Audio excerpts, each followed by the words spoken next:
profecía. Había un ministerio que él nos hablará un poco acerca de eso, ¿verdad?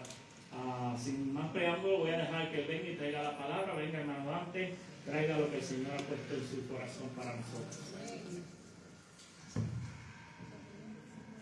Dios les bendiga, mis amados hermanos. Amén. Qué placer estar aquí esta mañana. Me siento como en casa. Gracias. Me siento como en casa. Qué bella está la iglesia hoy. Amén. De verdad, visito esta iglesia hace más de 20 años, desde que hemos estado en Calvary. Y creo que muchos de aquí ya me conocen. Soy el hermano Dante Espinosa, me acompaña mi esposa Rosario, mi hijo Tomás Elías. Mi hijo mayor es Dante Daniel, que tuvo la oportunidad de venir el martes cuando tuvimos el culto de los jóvenes del colegio universitario. Pero como ustedes saben, y se dijo también ese mismo día, Dante está comprometido y va a la iglesia de su novia en Ceiba, que es Maranata. Como decía el anuncio, lo perdimos. Pero lo ganó una buena familia.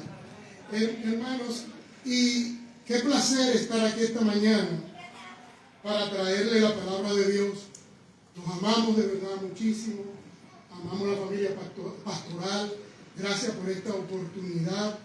Yo siempre le doy gracias a Dios porque yo no soy digno realmente de predicar su palabra. Y Dios tomó a este pecador indigno, como hizo con David, de detrás del rebaño, estando yo en un mundo secular, sí creyente, pero trabajando de profesión ingeniero originalmente. Y en tiempo de pandemia el Señor me llamó a estudiar su palabra y a predicarla. Y soy fiel al llamado hasta donde el Señor diga que lleguemos predicando su palabra. Amén. Le doy gracias al Señor. Hermanos, el título, a lo que les gusta apuntar esta mañana, el título del mensaje es el siguiente: la resurrección y la ascensión del Rey. Vamos a hablar, estamos celebrando, ¿no? Conmemorando la resurrección de Cristo. Eso lo conmemoramos no solo hoy, ¿no? Todos los domingos conmemoramos la resurrección de Cristo.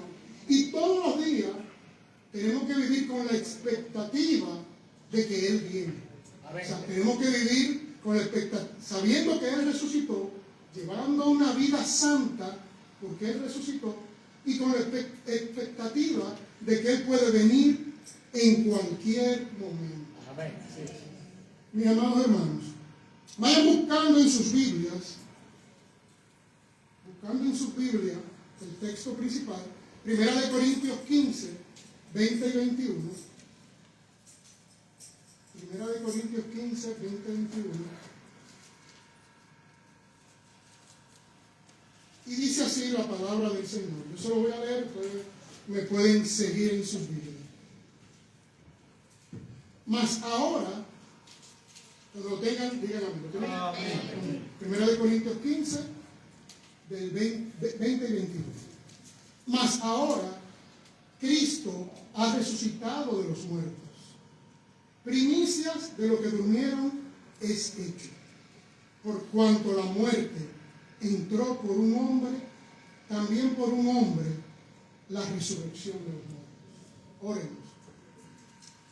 Gracias, Padre, por tu amor.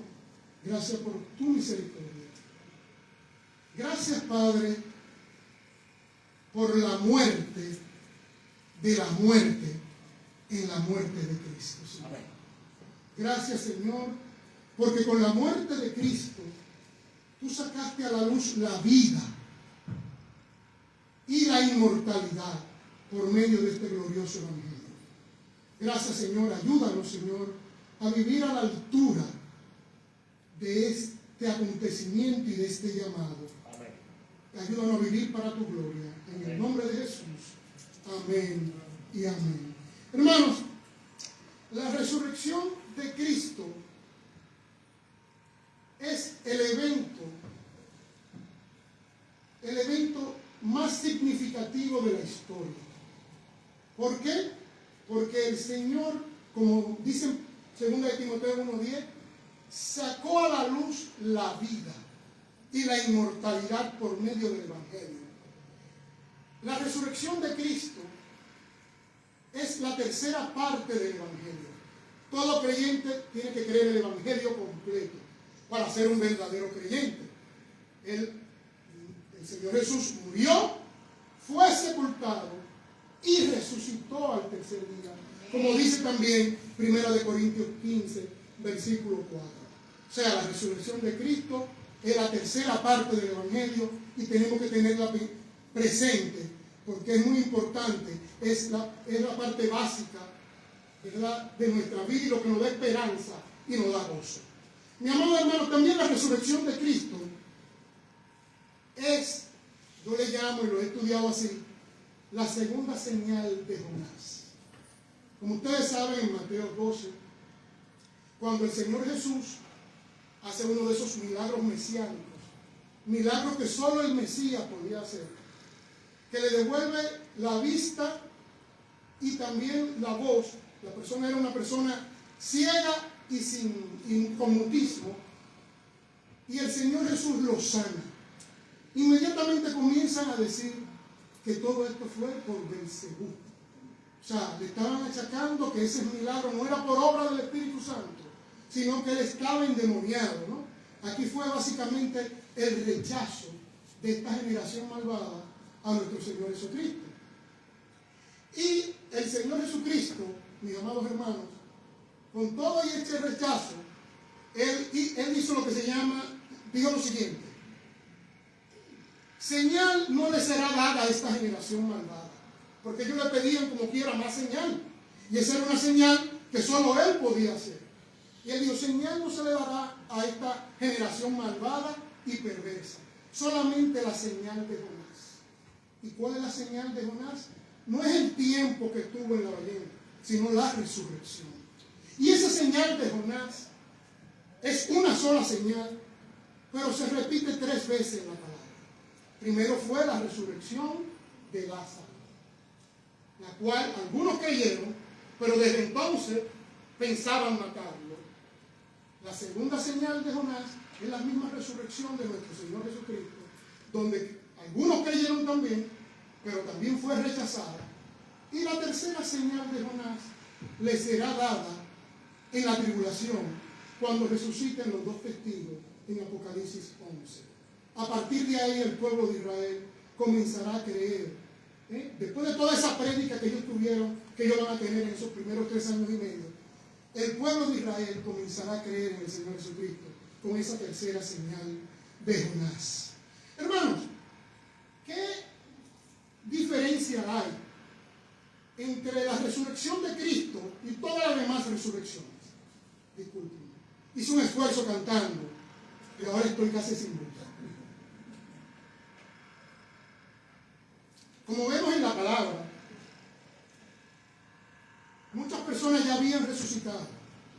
En el Antiguo Testamento vemos el hijo de la viuda de Sarepta, ¿verdad?, que Elías, el Espíritu Santo y el Señor a través de Elías resucitó al hijo de la viuda de Sarepta. También vemos al hijo de la Tsunamita, que Eliseo en 2 de Reyes 4 también lo resucita. El Señor lo resucita a través de Eliseo. También vemos, hermano, en el Nuevo Testamento el Señor Jesús había hecho varias resurrecciones. Está el hijo de la viuda de Naín, como ustedes saben. Había resucitado al mismo Lázaro. Pedro había resucitado a Dorcas en Hechos, ¿recuerdan? Cuando digo Pedro, digo Pablo. Sabemos que es Dios que lo hace a través de su siervo, el Espíritu Santo a través de su siervo. Eutico, recuerden el caso de Eutico, que Pablo estaba disertando ampliamente en una noche, la noche del sábado, que ya era domingo para los judíos, y estaba disertando por horas, como yo lo voy a hacer esta mañana aquí, no se asusten. Estaba disertando por horas, se duerme Eutico y cae, muere, pero Pablo se va para donde él, la hora se pone sobre él, y el Espíritu Santo lo devuelve en vida. Pero la diferencia, hermano, también cuando Cristo muere, resucitan muchos santos, obviamente no salieron hasta después que él salió, Pero la diferencia con la muerte de Jesús es que todos murieron, resucitaron, pero todos volvieron a morir. Pero el Señor Jesucristo resucitó y está vivo. Amén. Y está sentado a la derecha del Padre. Amén. Está vivo y no volvió a morir. Está con un cuerpo glorificado. Amén. A la derecha del Padre. ¿Y qué está haciendo el Señor Jesucristo ahora mismo? El Señor Jesucristo dice en Hebreos 7:25 que está intercediendo continuamente por nosotros. Amén. Está orando e intercediendo continuamente por nosotros, sus hijos. Por eso, hermano, la salvación no hay forma de que se pierda. Con un gran sumo sacerdote como lo es el Señor Jesucristo. Amén. Nuestro Señor Jesucristo, como saben, tiene tres oficios: profeta, sacerdote y rey, porque vendrá a reinar, mis amados hermanos, en el reino mesiánico. Nuestro Señor Jesucristo también, hermano, ¿qué dijo en Juan 14? ¿Qué dijo el Señor? Que Él está preparando lugar para nosotros. No se turbe vuestro corazón. Creéis en Dios, creed también en mí. En la casa de mi Padre muchas moradas hay. Si así no fuera, yo lo hubiera dicho. Voy pues a preparar lugar para vosotros. O sea, Él está preparando lugar para nosotros. Y si me fuere y preparar el lugar, vendré otra vez y os tomaré a mí mismo. La palabra en griego para lambano. Lo tomaré a mí mismo, para que donde yo estoy, que es en el cielo, vosotros también estéis. Es una referencia clara también al arrebatamiento de la iglesia. Él vendrá y nos tomará Él mismo, para que donde Él esté, nosotros también estemos. Él está preparando el lugar para nosotros y Él está intercediendo continuamente por nosotros. Como dice en segunda de Timoteo 1:5, porque hay un solo Dios y un solo mediador entre Dios y los hombres, que es Jesucristo, hombre. ¿No? Mis amados hermanos, yo quiero esta mañana rápidamente definir algunos términos que yo sé que ustedes lo saben. Yo estoy seguro que todos aquí lo saben, pero es bueno redefinirlos, o mejor dicho, volverlo a definir. Porque como dice en 2 de Pedro 1:12, oigan lo que dice Pedro en 2 de Pedro 1:12: por esto yo no dejaré de recordaros siempre estas cosas. O sea, siempre tenemos que recordar el Evangelio, hermano. Por esto yo no dejaré de recordaros siempre estas cosas, aunque vosotros las sepáis y estéis confirmados en la verdad presente. Predícate, hermano, perdón, tengo la costumbre a veces de caminar. Predícate el Evangelio, hermano. Predícate todos los días el Evangelio. Es importante que diariamente nos prediquemos el Evangelio. ¿Para qué? Para ser agradecidos, para estar cada día con agradecimiento, saber de dónde nos sacó el Señor Jesús, de las tinieblas, y nos llevó a la luz admirable de su Hijo amado Jesucristo.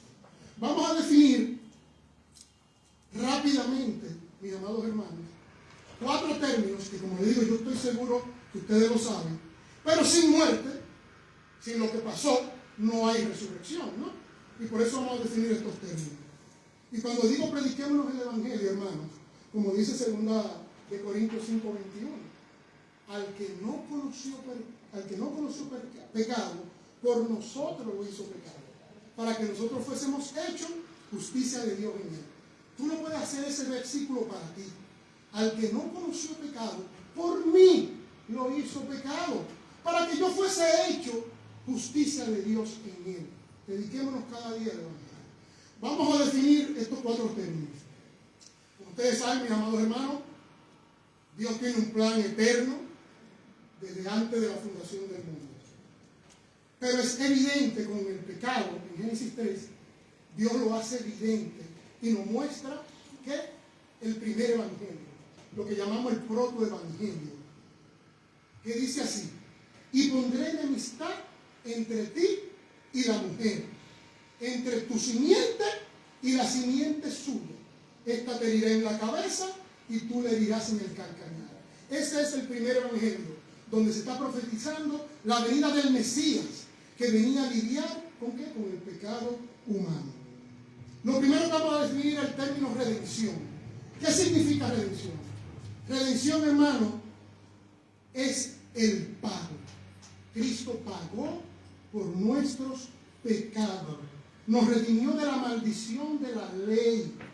Se hizo por nosotros maldición. Es un pago, un rescate. Pagó por nuestro rescate, por el rescate de nuestras almas. Como dice la palabra, que maldito todo aquel que muere en un madero.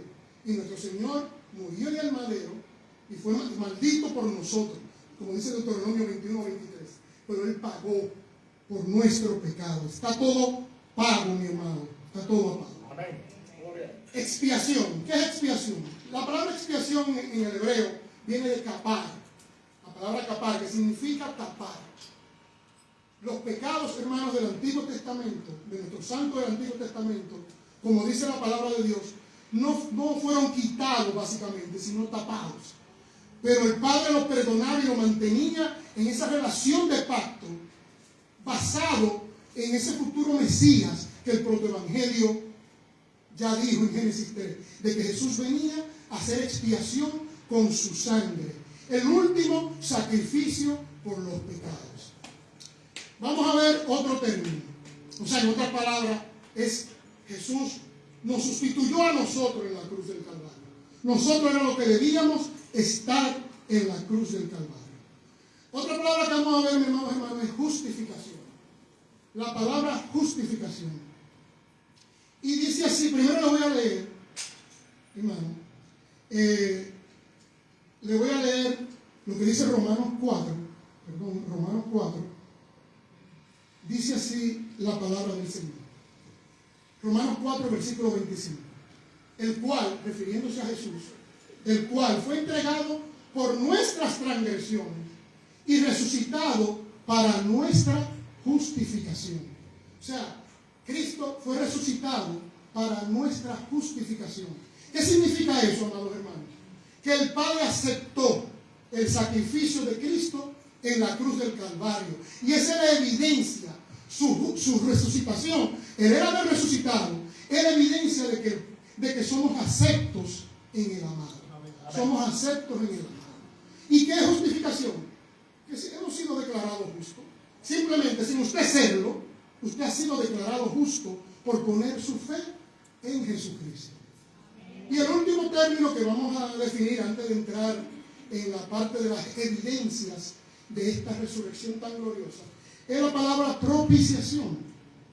La palabra propiciación, mis amados hermanos, significa simplemente que Cristo, con su sacrificio, aplacó, quitó la ira de Dios para con nosotros los creyentes. Él fue propiciación de nuestros pecados. Ahora Dios puede vernos santos y justos a través de Jesucristo. Es importante tener claro esos cuatro términos, porque son términos que definen bien definen bien el Evangelio, mis amados hermanos.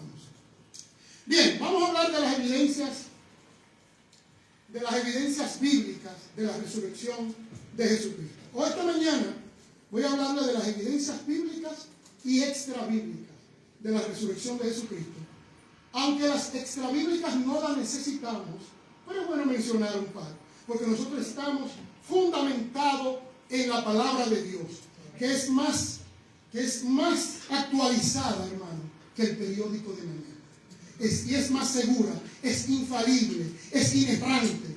No necesitamos evidencias extrabíblicas, pero vamos a mencionar un par también. Evidencias bíblicas de la resurrección de Cristo. Las apariciones, como están en todos los evangelios, en los Hechos, ¿no? En Primera de Corintios, en Apocalipsis, las apariciones a sus discípulos y creyentes. Eso es más que evidente de su resurrección. Y hermano, el cambio de vida que dieron cada uno de los apóstoles y de sus discípulos. Hermanos, hay una visita, cuando Cristo resucita, hay unas visitas de unas mujeres a las tumbas. Yo le voy a dar esta cita. Son Mateo 28 del 5 al 8, Marcos 16 del 2 al 8, Lucas 24 del 1 al 8 y Juan 20, en el capítulo 20. En todas esas citas que le di, hay varios eventos de visitas a la tumba de Jesús que sí hay diferencias, pero jamás errores ni discrepancias. No hay error en ella. Lo que tenemos que verla en sentido cronológico. Sucedieron en distintos momentos. Sucedieron en distintos momentos. Es importante aclarar algo, mis hermanos. Cada evangelista escribió su evangelio, valga la redundancia, con un tema en específico, con un llamado, con un tema en específico. Por ejemplo, Mateo escribió Jesús, el Mesías, el Rey de los judíos. Ese era el tema central de Mateo. Marcos, Jesús el Mesías, el siervo sufriente. Lucas, Jesús el Mesías, el Hijo del Hombre. Y Juan, Jesús el Mesías, el Hijo de Dios. Y cada uno presenta algunos datos de la vida de Jesús, pero para poder tener nosotros el panorama completo, tenemos que verlo en conjunto, o sea, sumado, no versículos aislados. Y por eso a veces parece haber cierta diferencia, pero no hay error ni discrepancia realmente. Por eso, mis amados hermanos, ese famoso versículo de nuestro Señor, el versículo escatológico de Mateo 24, usted no lo puede ver aislado Mateo 24. Tiene que verlo junto con Marcos 13 y Lucas 21 para poder entender ese discurso escatológico de nuestro Señor Jesucristo. Bien, la primera persona que el Señor Jesucristo, que ve al Señor Jesucristo resucitado, Miriam de Migdal, o sea, María Magdalena, Miriam en el hebreo, dice que fue todavía estando de noche, en Juan 20. Y miren qué maravilla, mis amados hermanos, que el Señor Jesús se le aparece primero a una mujer. Si esto fuera un invento del pueblo judío, lo menos que harían serían poner a una mujer para que sea testigo de la resurrección de Jesús. ¿Por qué? Porque de acuerdo a Deuteronomio 19:15, los testigos tenían que ser hombres. Y si fuera un invento judío, para que fuera más creíble la historia, no sería una mujer la primera que ve a nuestro Señor Jesucristo. Pero como el Evangelio es real, es cierto, está diciendo la verdad, simplemente relata los hechos como sucedió. Luego de María Magdalena, que ustedes lo pueden ver en Juan 20, del 11 al 18, tenemos la segunda aparición, que fue a varias mujeres. Usted lo ve en Mateo 28, del 9 al 10. Van varias mujeres y ven al Señor Jesucristo varias mujeres. Ustedes recuerdan cuando María Magdalena, ella va a abrazar a nuestro Señor Jesucristo y Él le dijo, no me toques porque todavía no he subido a mi Padre. ¿Qué pasó? El Señor Jesucristo tenía que llevar esa sangre, ese sacrificio, esa sangre, y rociar hasta los cielos, hasta el mismo tabernáculo del cielo, porque fue profanado por ese querubín en Ezequiel 28, Ezequiel 28, Isaías 14, y el Señor Jesucristo tuvo que llevar y reconciliar todas las cosas con el Señor, las que están en los cielos, en la tierra y debajo de la tierra. Por eso le dijo, no me toques, subo a mi Padre y a vuestro Padre, a mi Dios y a vuestro Dios. Pero ya en Mateo 28, que viene el grupo de mujeres, pues ya aquí lo adoran, lo abrazan. Ya en ese intervalo en que María va y vuelve, pues el Señor Jesucristo subió y llevó el sacrificio, llevó la sangre, roció con su sangre y volvió. Y ya Él puede dejarse abrazar, tocar. Y le dijo, díganle a mis hermanos que nos vemos en Galilea, ¿no? Pero ellos todavía no creían. Estaban dudosos, no creían de la resurrección. Por eso no fueron a Galilea. Bien. Primera aparición, María Magdalena. Segunda aparición, las mujeres. Tercera aparición, a los hermanos que iban camino a Emaús. Y eran tristes porque ellos pensaban que ese Jesús era el que lo iba a liberar, ¿no? Del pueblo, del imperio romano. Y este gran profeta, este gran hombre, muere en la cruz del Calvario. Iba un poco triste y decepcionado. Y el Señor se le presenta en su cuerpo resucitado, no glorificado, pero resucitado. Se le presenta en su cuerpo resucitado. Dice, ¿cuáles son estas conversaciones que ustedes tienen? ¿Y por qué estáis tristes? Y ellos comienzan a contar de este varón, hombre de Dios, profeta, que hizo esto, hizo aquello. Pero nosotros esperábamos que él iba a liberar a Israel, pero lo acaban de crucificar. Hoy es el tercer día que lo acaban de resucitar, de crucificar. Esto es un buen argumento, mis amados hermanos, para los que creen que Jesús murió miércoles, martes o algo así, porque nos da una referencia del tiempo. Eso fue domingo en la tarde, que iba caminando con los hermanos de Emaús, que iban de camino a Emaús, y él dijo que ya hoy es el tercer día que esto sucede, de la crucifixión, dando a entender que Jesús verdaderamente fue crucificado viernes. Hay algunas fechas, algunos creen que fue en el año 30 y otros creen que fue en el año 33. Si fue en el año 33, fue el 3 de abril, viernes 3 de abril del 33, y un día como hoy exactamente, 5 de abril del 33, resucitó nuestro Señor Jesucristo. Eso para los que creen que fue en el 33. Los que creen que fue en el 30, fue el viernes, sería viernes 7 de abril, y un domingo 9 de abril resucitaría nuestro Señor Jesucristo. Pero lo importante no es la fecha, lo importante es que resucitó. Simplemente es que me gusta dar algunos datos. Bien, entonces el Señor se le aparece a los hermanos camino a Emaús y le dice que, qué tardos, qué insensatos y qué tardos son en conocer las Escrituras. No era necesario que el Cristo padeciera todas estas cosas y entrar en su gloria. Todo lo que está escrito de mí en la Torá, que es el Pentateuco, ¿verdad? Los primeros 5 libros de la Biblia.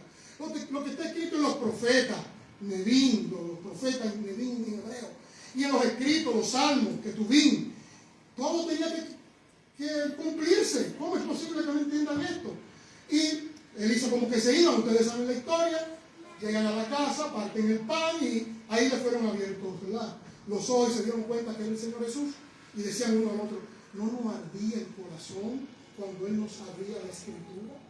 Mis amados hermanos, así nuestro corazón tiene que ardir diariamente al abrir las Escrituras. Tenemos que abrir las Escrituras diariamente.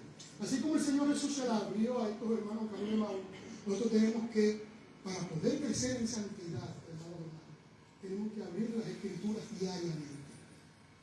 El medio principal de uno crecer en santidad es escudriñar las Escrituras. Amados hermanos, no estoy diciendo que es el único medio. Tenemos oración, tenemos ayuno, tenemos un sinnúmero de cosas que el Señor nos ha dado, pero en Juan 17 dice así la palabra del Señor: santifícalos en tu verdad. Tu palabra es verdad. Hermanos, si no pasamos tiempo en la palabra de Dios diariamente, no vamos a crecer en santificación. Y tenemos que vivir conforme a la altura del llamado. Como Él está vivo, nosotros tenemos que crecer en santificación y predicar el Evangelio. Bien, al cuarto que se le aparece, a Pedro. Primera de Corintios 15:5. Primera de Corintios 15:5 y Lucas 24, 33 a 35. La cuarta aparición fue al apóstol Pedro, que fue miembro del grupo apostólico. Este encuentro, mis amados hermanos, sirvió para consolar a Pedro. Porque Pedro, después de haberlo negado, necesitaba este encuentro con Jesús.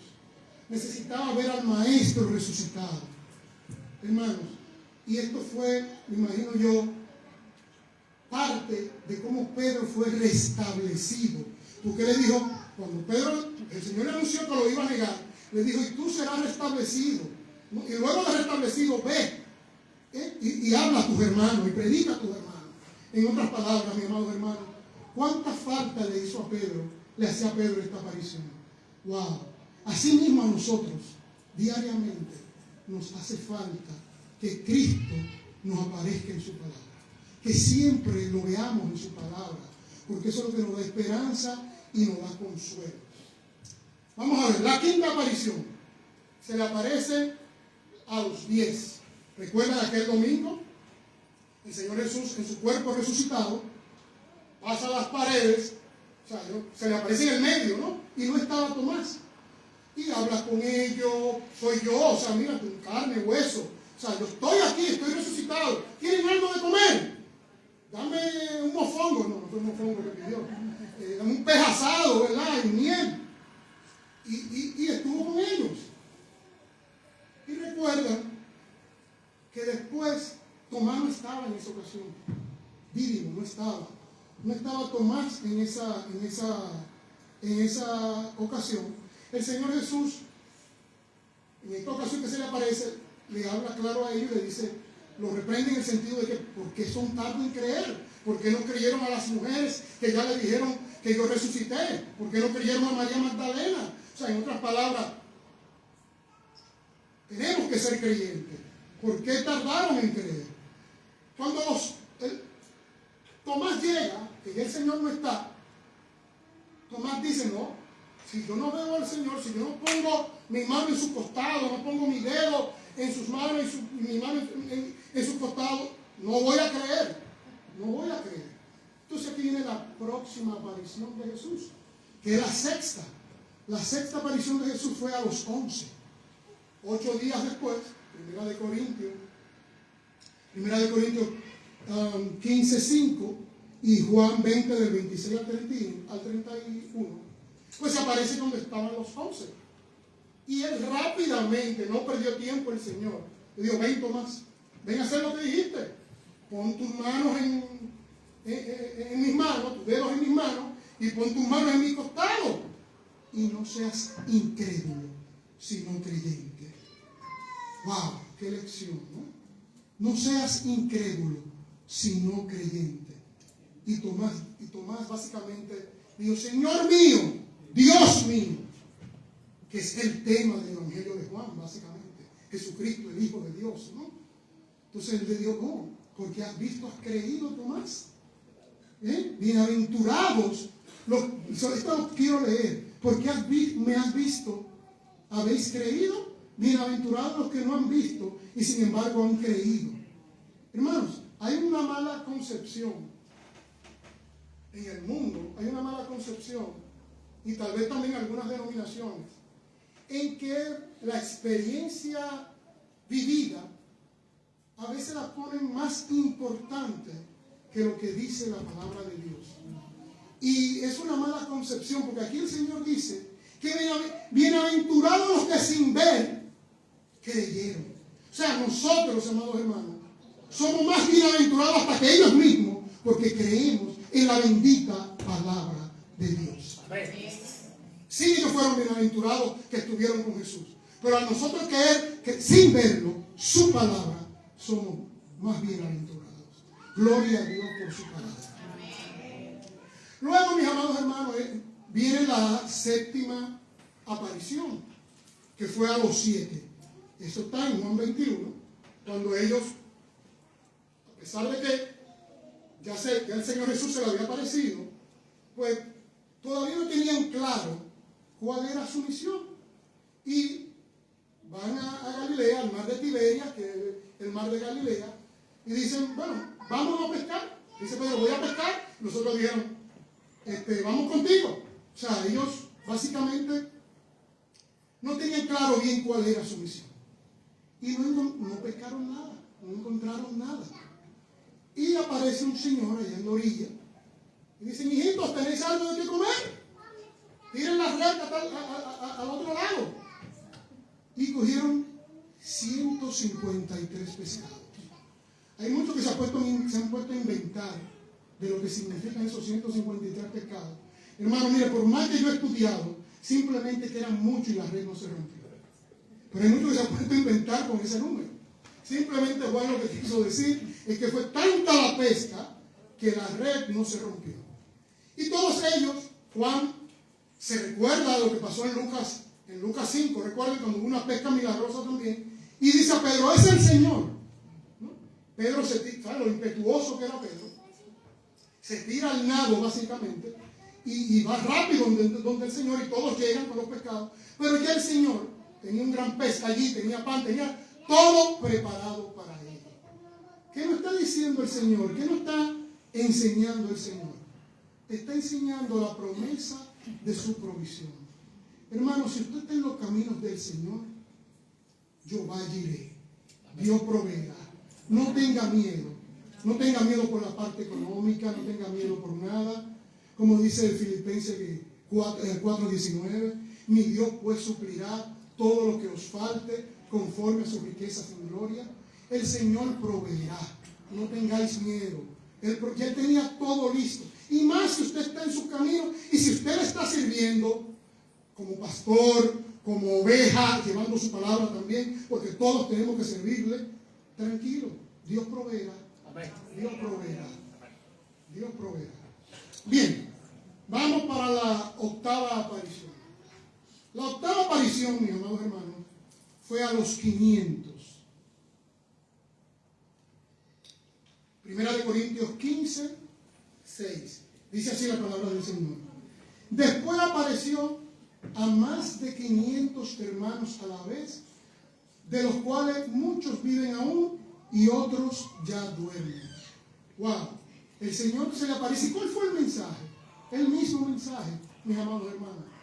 Es ir y predicar el Evangelio a toda criatura, enseñándole, bautizándolos en el nombre del Padre, en el nombre, no en los nombres, en el nombre del Padre, del Hijo y del Espíritu Santo, y enseñándoles todas las cosas que yo les he enseñado. O sea, la misión, la gran comisión es ir, predicar el Evangelio, pero no lo deje así, discipúlalo, y enseñándole todas las cosas que yo los he enseñado. Es el mismo mensaje para todos. Y este fue el mensaje, y se le apareció a estos 500 hermanos a la vez. Mis amados hermanos, es importante estar claro que hoy en día muchas personas se llaman apóstoles, se llaman profetas, pero realmente apóstoles solamente fue en la época de Jesús, y habían dos categorías de apóstoles. Estaba la categoría del grupo interno, los que lo vieron desde que se bautizó hasta que ascendió, y la segunda categoría de apóstoles fueron los que él se le apareció, ¿no? Cuando él resucita y se le aparece. Entre la segunda categoría está Pablo, está Bernabé y está Santiago. Pero hoy en día hay muchos que se quieren llamar apóstoles. Es más, y tal vez hay alguno por ahí que dirá que es un querubín, ¿no? Pero tenemos que estar claros en eso. Y Matías, cuando Judas se hace eso sí, Matías fue en hecho el que se eligió como apóstol de los 12, porque también estuvo de entre ese grupo, desde que lo vio desde su bautismo hasta su ascensión.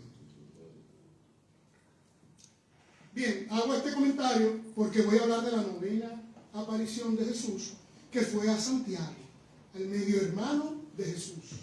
Sí, hermano, Jesús tuvo varios hermanos. De acuerdo a Mateo 13:55, tuvo varios hermanos. Uno de ellos fue Santiago y el otro es Judas, que escribió el libro que está antes del Apocalipsis, ¿no? Y Santiago, por esta aparición, pues se convirtió en apóstol. Es importante esta aparición a Santiago, mis amados hermanos, porque ninguno de los medios hermanos de Jesús creía en él. Ninguno de los 4 hermanos de Jesús, por lo menos tenía 2 hermanas mínimo, pero ninguno creía en él. Y a partir de esta aparición a Santiago, pues todos se convirtieron en creyentes. Y eso lo demuestra en Hechos 1, cuando ellos junto con María y todos estaban orando junto con los apóstoles, estaban todos los hermanos de Jesús. Muy importante esta aparición de Jesús, y preparó el terreno para que Santiago se convirtiera en el primer líder de la iglesia en Jerusalén, básicamente, porque Pedro fue el precursor, ¿no? Y un gran líder de la iglesia. Pero quien se queda en Jerusalén fue Santiago. Santiago se queda en Jerusalén y Santiago fue un gran líder de la iglesia en Jerusalén. Y ahorita hace un ratito hablamos de los hermanos de Emaús, y el nombre de uno de ellos es Cleofás. ¿Se recuerdan? El nombre de uno de los hermanos de Emaús.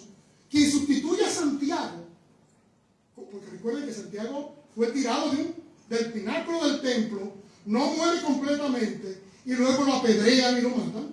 Y quien sustituye a Santiago fue Cleofás, que fue uno de los hermanos que iba camino, hermano.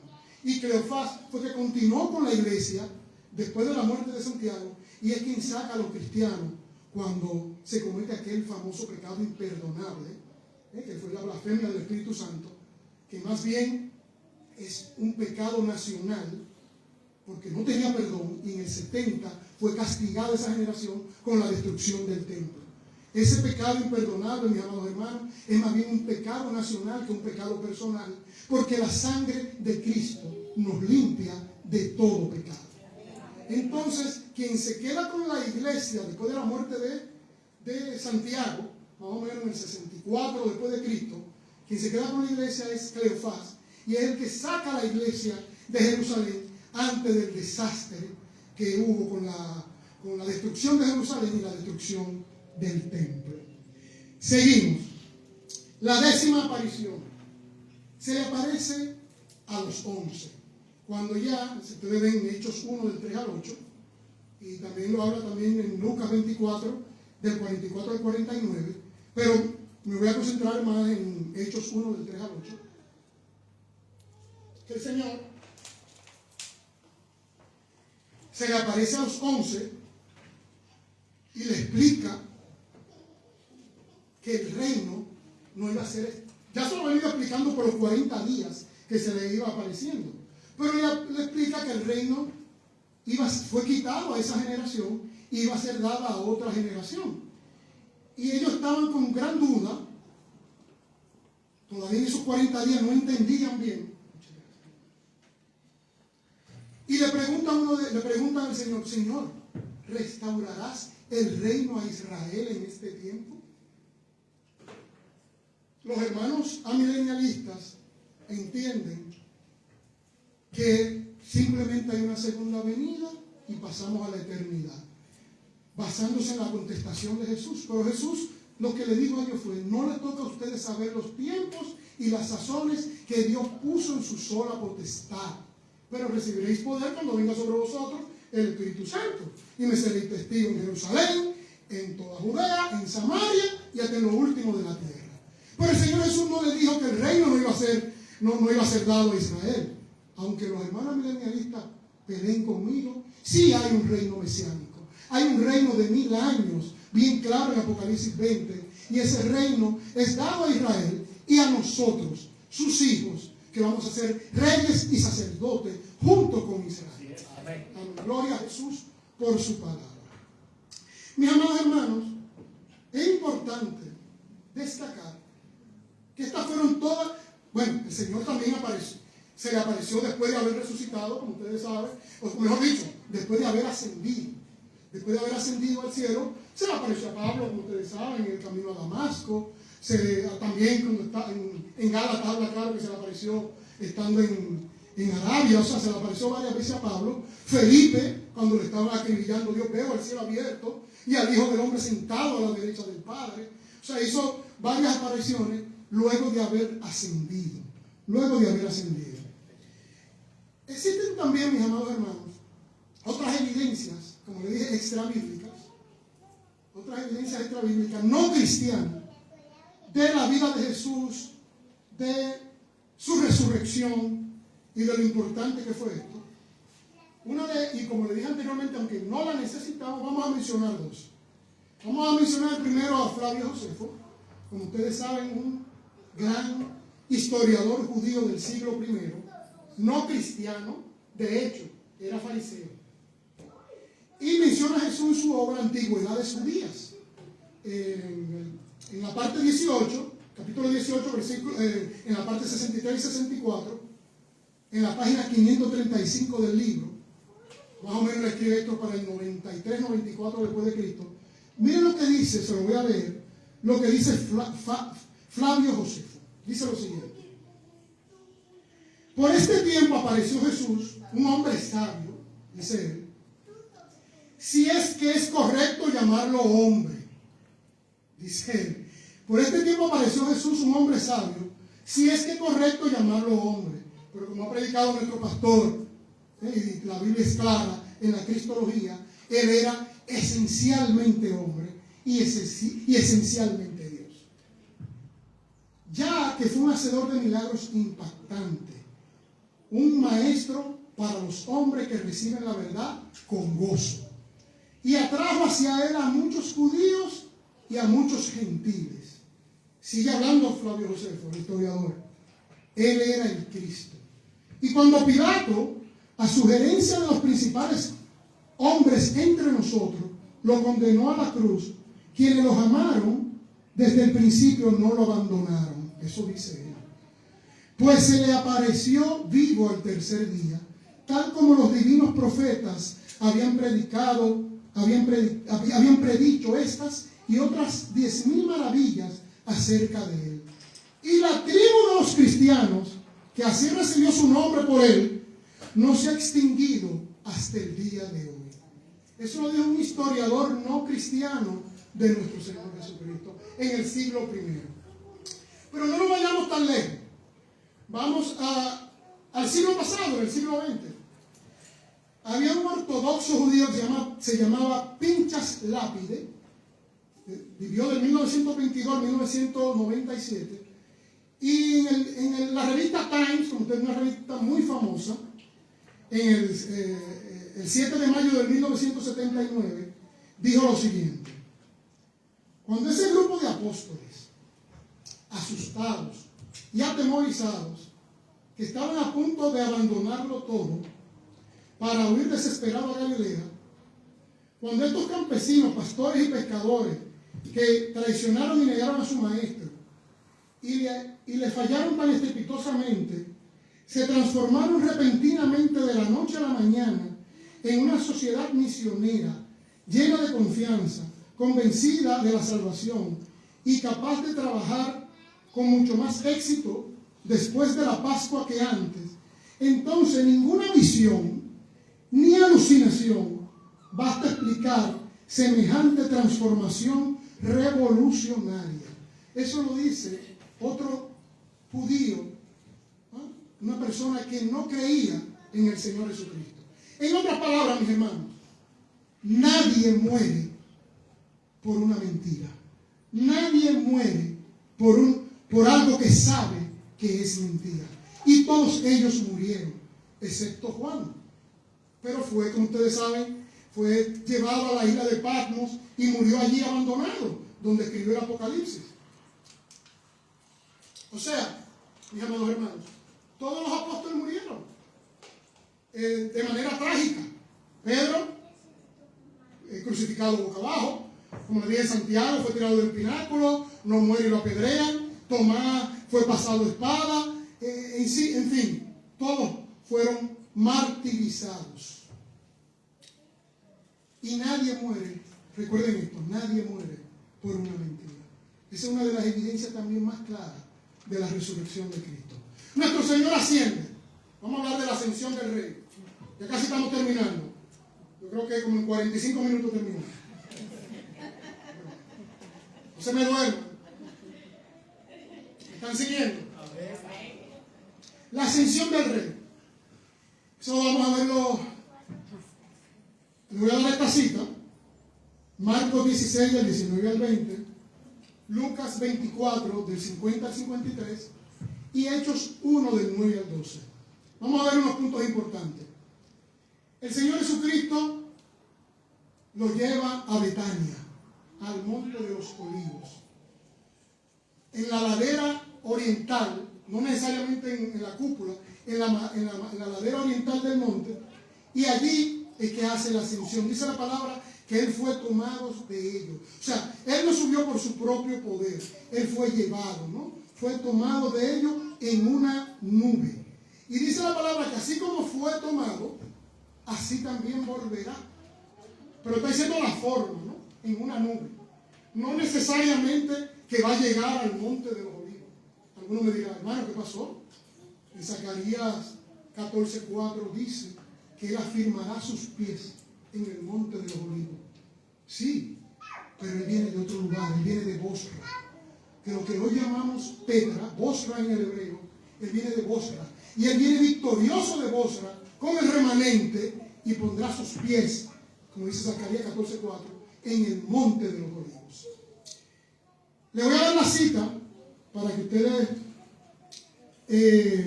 me digan, vean que Él viene de Bosra. Le voy a dar la cita.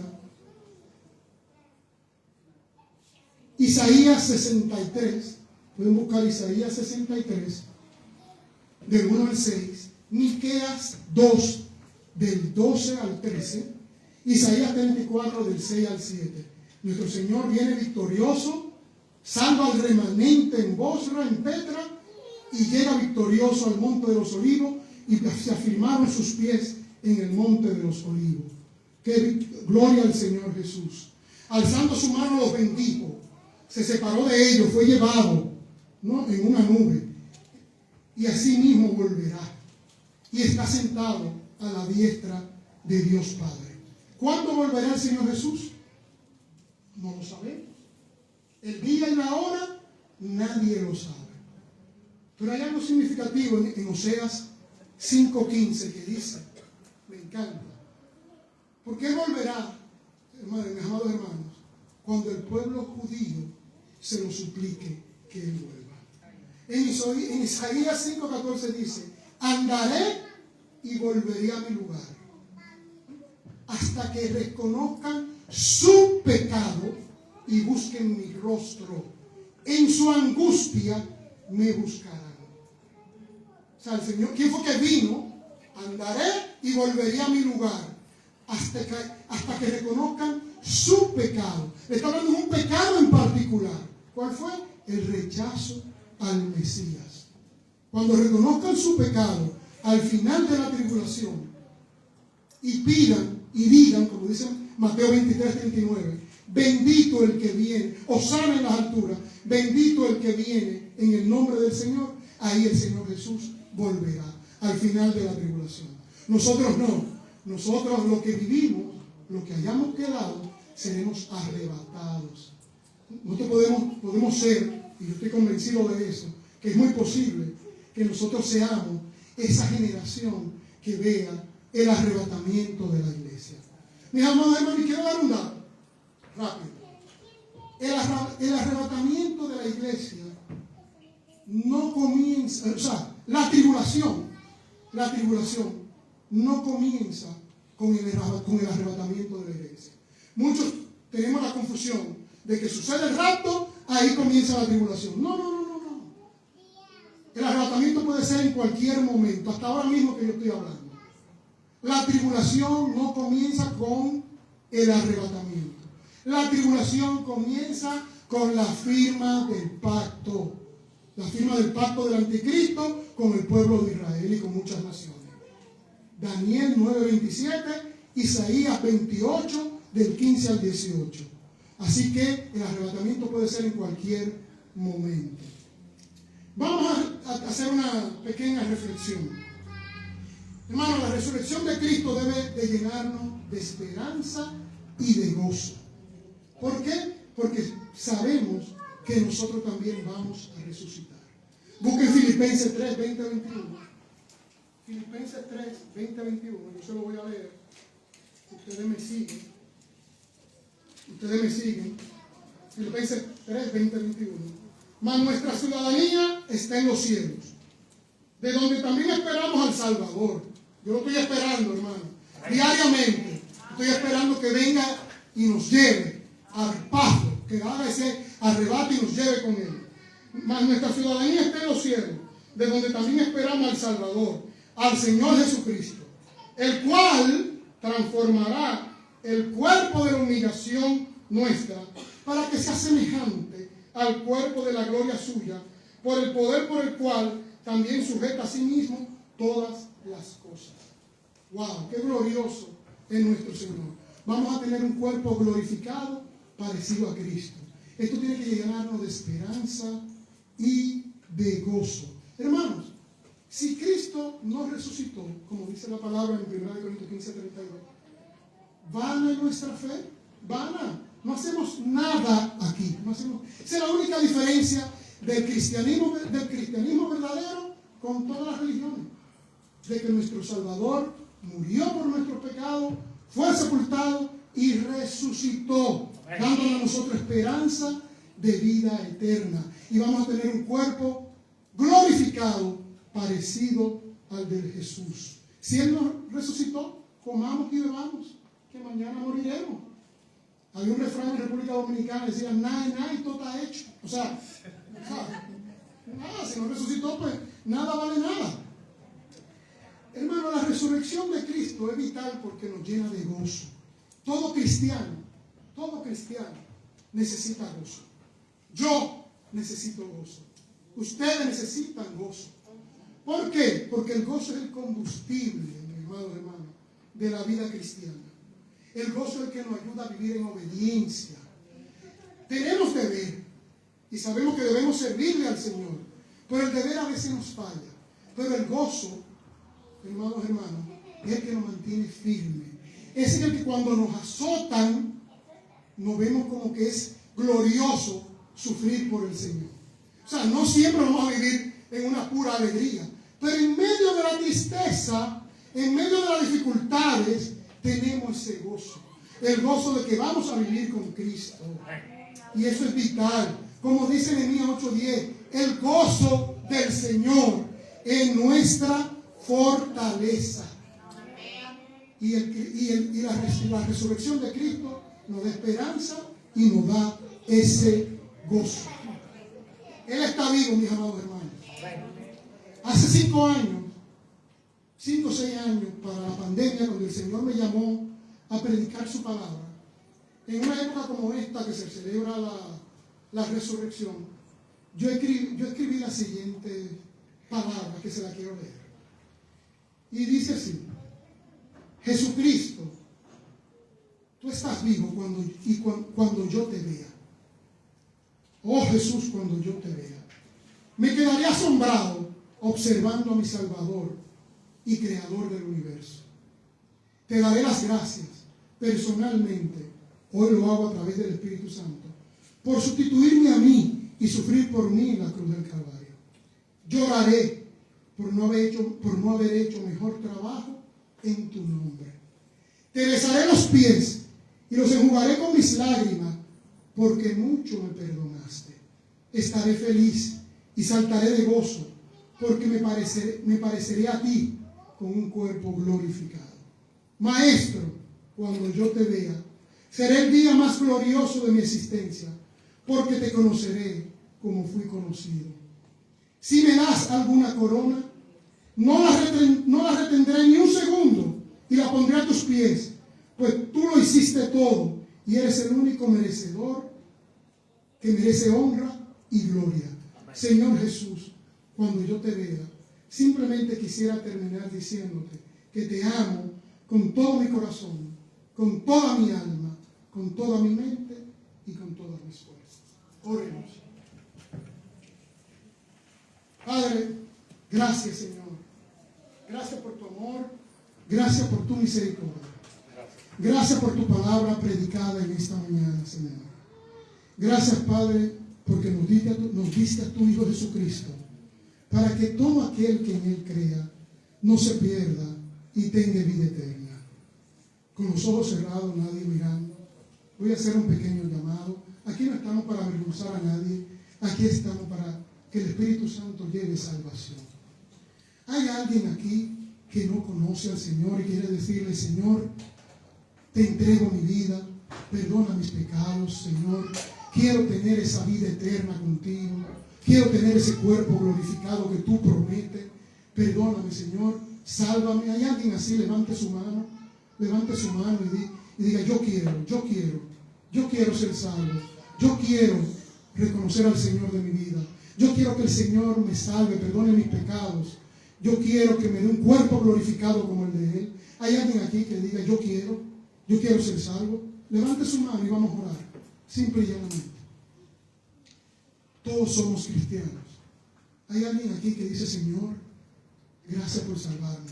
Me comprometo a vivir una vida en santidad cada día más y mejor para ti. Hay alguien así que quiere levantar su mano y decir: Señor, amén, vi tu mano, hermano, vi su mano, hermana. Gracias, Señor, vi tu mano, joven.